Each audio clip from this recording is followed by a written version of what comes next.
C'est une bonne nouvelle en enfer. Claustrophobia 1643 est désormais en boutique. Retrouvez-le sur le site de Monolith.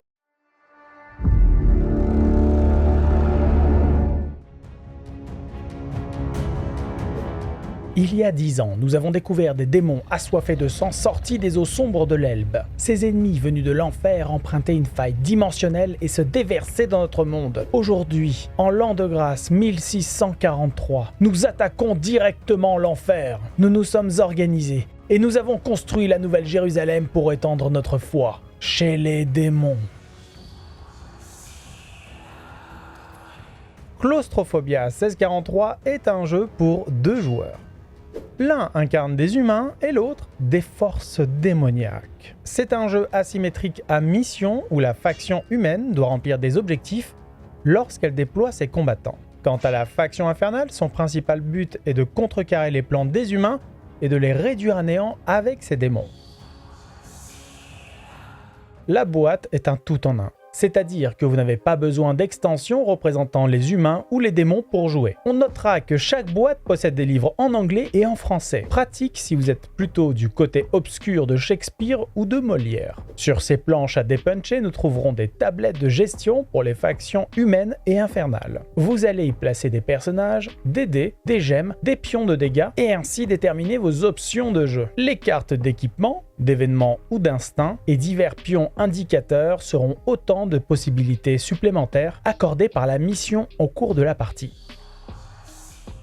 La disposition du plateau est procédurale. Elle dépend à la fois du scénario mais également des choix du joueur infernal. Avec une combinaison de presque 50 tuiles, un même scénario vous proposera donc une grande rejouabilité. Chaque tuile possède un numéro de classement pour vous faciliter l'identification, mais aussi une indication du niveau de saturation, à savoir la limite du nombre de créatures placées dessus. Et enfin, ses spécificités liées au terrain. Et c'est avec les quelques 35 figurines livrées dans la boîte que vous allez pouvoir mettre en scène les missions opposant démons et humains. Nous avons 20 scénarios dans la boîte, dont une introduction que nous découvrirons ensemble. Cela dit, la communauté est très active depuis la sortie du jeu, et vous pouvez retrouver des créations de scénarios originaux. Les liens sont en description, toi-même tu sais. Comme dans tous les jeux à mission, les enjeux et le placement des éléments sont indiqués dans le scénario. La première histoire raconte les mésaventures d'un corps expéditionnaire dirigé par le frère rédempteur, qui a été quasiment anéanti par les forces infernales. Il ne reste qu'une poignée d'humains qui cherchent désespérément à quitter un dédale rempli de pièges. L'objectif des humains est de survivre avec un minimum de 2 combattants qui trouvent la sortie. Et l'objectif des démons est assez basique. Empêcher leur fuite et au passage causer mort, destruction, souffrance, humiliation, bref, vous avez compris, réduire les humains à néant. Sur le plateau, nous avons la tuile d'apparition, un pion compte-tour au terme duquel la sortie apparaîtra, les 4 combattants humains, les forces infernales, et un pion de direction qui indique un mince filet d'air que les combattants humains perçoivent et devront suivre dans le dédale pour trouver la sortie. Chaque nouvelle tuile explorée fait avancer le compte-tour d'un point. Une fois arrivé à 10 points, la porte de sortie est enfin révélée. 2 humains devront l'atteindre pour remplir les conditions de victoire.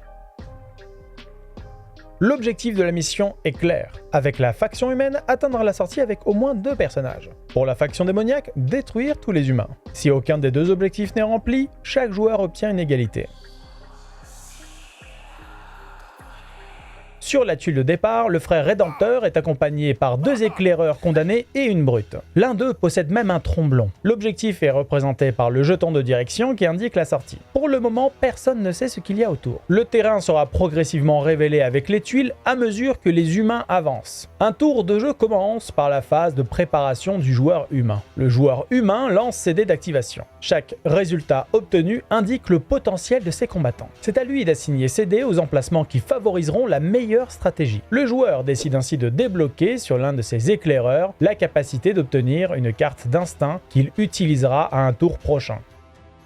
Tous les combattants ont la possibilité d'explorer les environs pour révéler le terrain en se déplaçant. Pour ce tour, les combattants ne possèdent qu'un seul déplacement, sauf celui équipé d'un tromblon.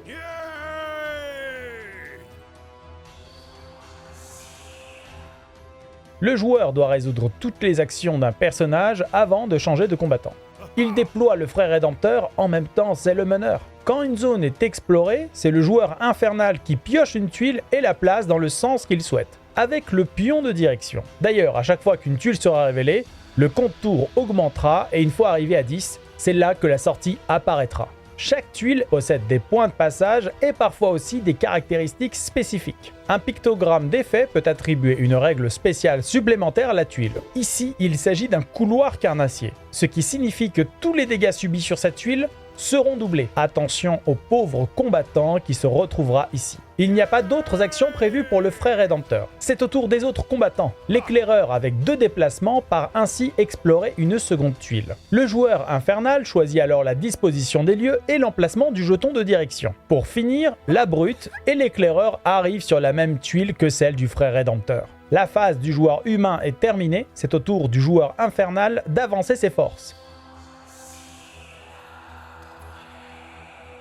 C'est avec sa planche de la destinée que le joueur fixera sa stratégie. Il lance 3 dés du destin parmi les 6 de sa réserve. Les résultats obtenus lui permettent de remplir des conditions pour déclencher des pouvoirs, un peu comme les dés d'activation des combattants humains. La stratégie du joueur infernal repose sur l'apparition de la tuile carnassier pour causer un maximum de dégâts en début de partie. Il veut faire comprendre aux combattants humains qu'ils ont eu tort d'espérer survivre en enfer. Les résultats des dés du destin attribuent le pouvoir frénésie aux créatures de ce tour. Le joueur pioche en plus la carte événement attaque suicide, un atout à jouer au bon moment qui permettra d'améliorer les capacités d'un combattant infernal. Le tour de jeu sera d'une rare violence. C'est le moment d'attaquer. Le joueur infernal peut le faire en dépensant sa prima materia, qui est la ressource principale de cet enfer. Chaque pierre dépensée lui permet d'invoquer un troglodyte. Avec 4 gemmes, il appelle donc 4 créatures. Pour l'invocation des créatures sur une tuile, il faut respecter 2 conditions. La tuile doit comporter au moins une issue. De plus, la tuile doit être libre de toute présence ennemie. Il n'y a aucun choix possible.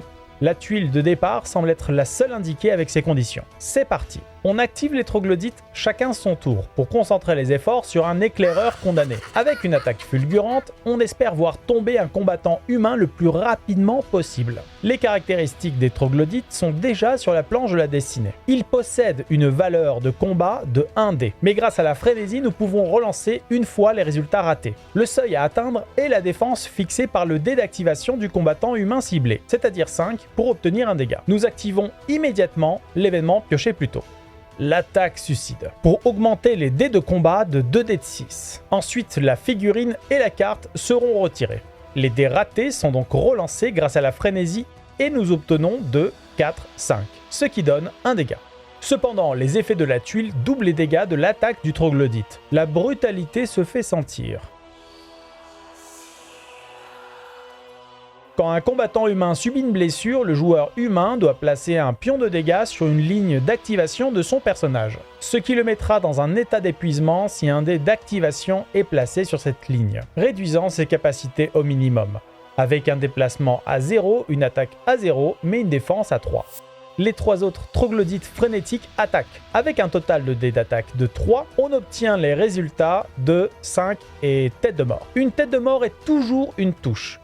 Le 2, une fois relancé, donne un 3. Doublé, les dégâts montent donc à 4. Ce combattant humain débute la partie avec un sacré désavantage. C'est la fin du premier tour dont la violence ne fait plus aucun doute. Nouveau tour, c'est au joueur humain d'agir. Le tour est décisif. Les dés d'activation obtiennent un 1, un 2, un 4 et un 5. En posant le 2 sur le Fray Rédempteur, le joueur espère insuffler du courage aux combattants épuisés pour qu'ils puissent agir et se déplacer. Car l'aura de courage octroie aux combattants ciblés par le pouvoir un bonus de +1 dans chaque attribut. C'est le moment de contre-attaquer. La brute condamnée va abattre sa hache sur l'ennemi. Avec son attaque de 4, il obtient sur ses dés 1, 2, 3 et 4. Avec une défense de 3 pour les troglodytes, nous avons l'équivalent de 4 dégâts en profitant des effets de la tuile. Toutes les créatures ennemies sont écartées d'un coup. La revanche a un bon goût, mais la victoire n'est pas assurée pour autant. La brute finit son activation avec un déplacement vers l'éclaireur au tromblon. Les 2 autres combattants humains le rejoignent aussitôt. L'éclaireur s'engage alors dans une nouvelle exploration. Le compteur de sortie passe à 4, mais la tuile révélée inquiète le joueur humain. Ce trou dans le sol donnera la possibilité au joueur infernal d'en faire émerger ces créatures qui le considéreront comme un point de passage depuis n'importe quelle autre tuile. L'éclaireur découvre avec son dernier déplacement un nouvel endroit. La tuile ne comporte aucune spécificité, si ce n'est que les parois ne peuvent laisser passer qu'un seul combattant à la fois. Cette limite est indiquée dans le coin de la tuile, rappelons-le. Le compteur de sortie passe à 5. C'est au tour du joueur infernal d'agir. Il concentre ses actions sur l'accumulation de pouvoir afin d'agir et d'invoquer un molosse. En effet, il veut profiter de la difficulté du groupe à traverser le mince couloir pour séparer les combattants. Avec ses dés placés sur la planche de la destinée, il gagne 6 gemmes, grâce à ses 2 dés du destin placés sur menace abyssale. Et il place son dernier dé en réserve pour activer plus tard la frénésie lorsque les conditions seront entièrement remplies. En dépensant 3 gemmes, le molosse entre en jeu. Le joueur décide de ses caractéristiques et lui attribue un fort potentiel de déplacement pour rattraper l'éclaireur isolé. Le molosse apparaît sur une tuile éloignée et profite du trou dans le sol pour en émerger et poursuivre son déplacement vers le combattant humain. Et c'est l'attaque. Le molosse obtient un 5, ce qui donne un dégât. Le joueur infernal garde ses autres gemmes pour le prochain tour. Le groupe est séparé, l'éclaireur est isolé, mais possède tout de même un tromblon pour se défendre. Le nouveau tour promet d'être sanglant. Voilà, le scénario Les Survivants vous propose de découvrir Claustrophobia 1643 et d'en comprendre les rouages tout en jouant sur l'horreur de l'enfer exploré. Il existe 20 scénarios dans la boîte ainsi que d'autres imaginés par la communauté dans le magazine The Overlord. Claustrophobia 1643 propose une expérience originale à 2 joueurs pour des affrontements épiques.